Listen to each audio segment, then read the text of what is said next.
bagi yang sudah melaksanakan sholat duha, sekarang kita akan melaksanakan doa dan zikir yang akan dipimpin oleh Pak Muhtar. Siap ya?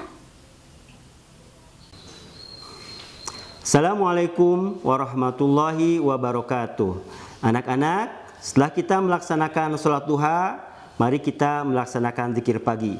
Diikuti ya, supaya hafal ya.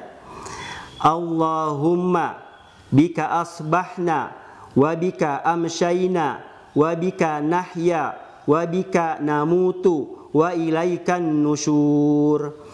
Alhamdulillahi rabbil alamin hamdan yuwafi ni'amahu wa yukafi mazidah. Ya Rabbana lakal hamdu kama yanbaghi li jalali wajhika wa azimi sultanik. Subhanal aliyyil a'lal wahhab. Allahumma salli ala Muhammad wa ala ali Muhammad.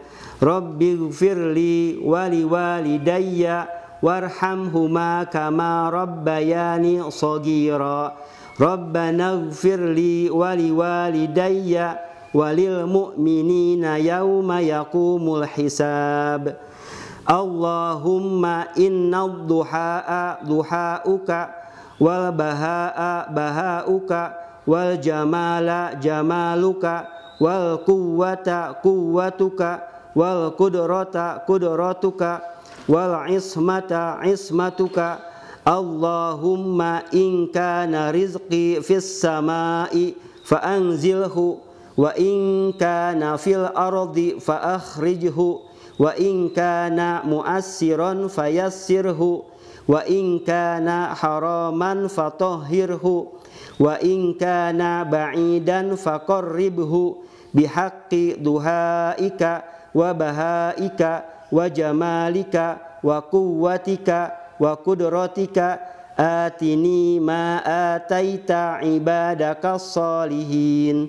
Raditu billahi rabba wa bil islami dina wa bi muhammadin nabiyya wa rasula. Rabbi zidni ilman warzuqni fahman.